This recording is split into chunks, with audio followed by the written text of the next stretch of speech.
आज मैं आपके सामने मिड कैप म्यूचुअल फंड से रिलेटेड कुछ आंकड़े रखूंगा। एक ऐसा मिड कैप म्यूचुअल फंड जो काफ़ी अच्छे आंकड़ों के साथ देखने को मिल रहा है। जी हाँ, धीरे धीरे इस म्यूचुअल फंड के डेटा में काफ़ी मजबूती देखने को मिला है। उसके साथ ही साथ मैं आपके सामने 2 से 3 मिड कैप और रखूँगा जो काफ़ी हाई कंसिस्टेंसी के साथ अभी आंकड़ों में देखने को मिल रहे हैं। चलिए शुरुआत करते हैं। लेकिन आप में से बहुत ऐसे इन्वेस्टर हैं जिनको पोर्टफोलियो रिव्यू और डिज़ाइन को लेकर प्रॉब्लम है। डिस्क्रिप्शन बॉक्स में आए डिटेल के बेसिस पे व्हाट्सअप नंबर के थ्रू हमारे साथ जुड़ सकते हैं।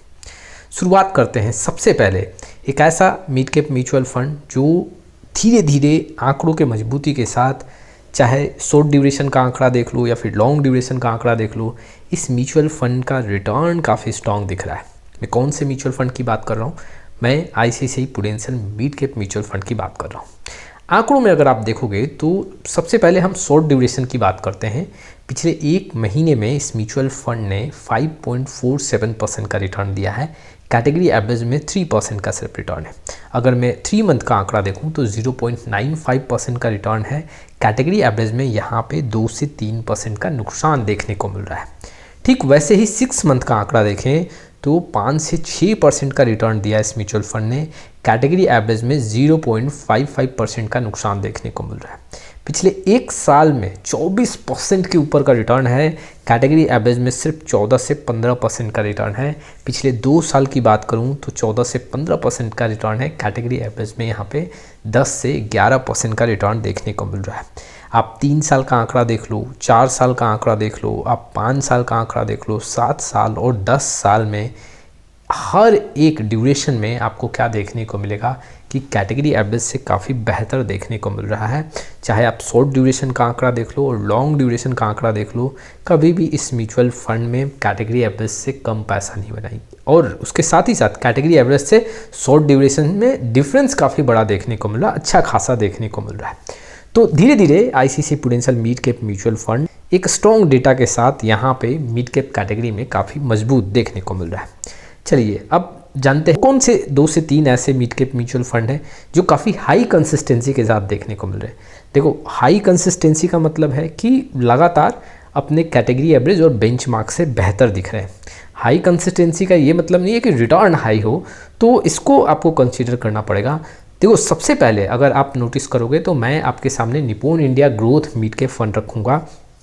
यहाँ पे आंकड़े देखोगे तो पिछले एक साल में करीबन 18 से 19% का रिटर्न है। कैटेगरी एवरेज में यहाँ पे 14 से 15% का रिटर्न देखने को मिल रहा है। 2 साल की बात करूँ तो 14% का एनुअल रिटर्न देखने को मिल रहा है। कैटेगरी एवरेज में 10 से 11% है। 3 साल में इस म्यूचुअल फंड ने 26% का रिटर्न दिया है। कैटेगरी एवरेज से करीबन 5 से 6% ज़्यादा। 4 साल की बात करूँ तो 21 से 22%। कैटेगरी एवरेज में करीबन यहाँ पे 4 से 5% यहाँ भी ज़्यादा देखने को मिल रहा है। 5 साल की बात करूँ तो इस म्यूचुअल फंड ने 23% के रिटर्न को मेंटेन किया है। कैटेगरी एवरेज से यहाँ पे आप देख सकते हो करीबन 4-5% ज़्यादा यहाँ भी देखने को मिल रहा है। 7 साल में भी कैटेगरी एवरेज से जो डिफरेंस बनता हुआ देखने को मिल रहा है वो करीबन 3 से 4% का है। 10 साल में भी कैटेगरी एवरेज से यहाँ पे करीबन 3 से 4% का डिफरेंस बना रहा है। इट मीन्स ज़्यादा रिटर्न दे रहा है।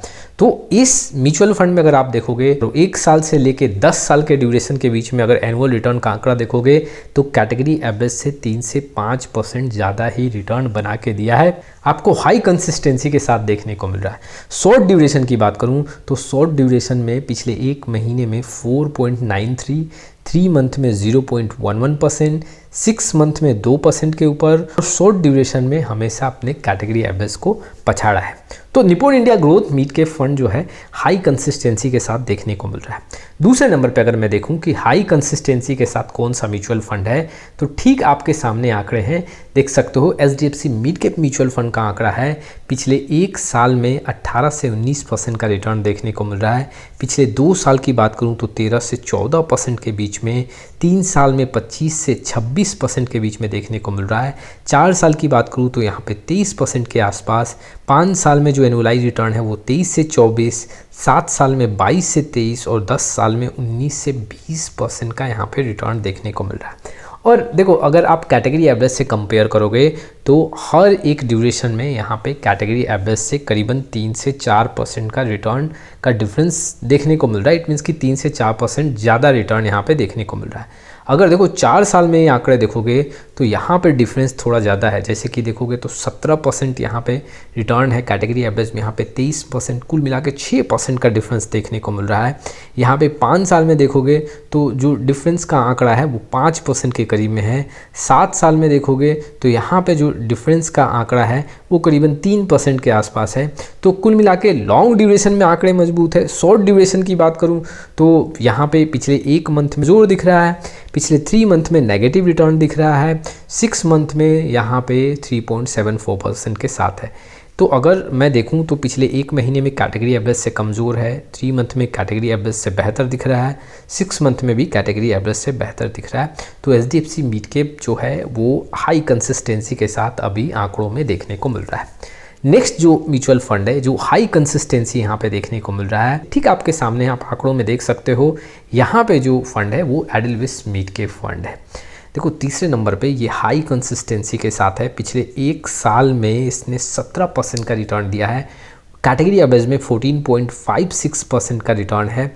2 साल की बात करूँ तो 15 से 16%, यहाँ पे कैटेगरी एवरेज में 10 से 11, 3 साल की बात करूँ तो 25 से 26, कैटेगरी एवरेज में 20 से 21, 4 साल में 21% के ऊपर, कैटेगरी एवरेज में 16 से 17, 5 साल में देखोगे तो कैटेगरी एवरेज को पछाड़ रहा हो, 7 साल में भी कैटेगरी एवरेज से बेहतर और 10 साल में भी कैटेगरी एवरेज से बेहतर देखने को मिल रहा है।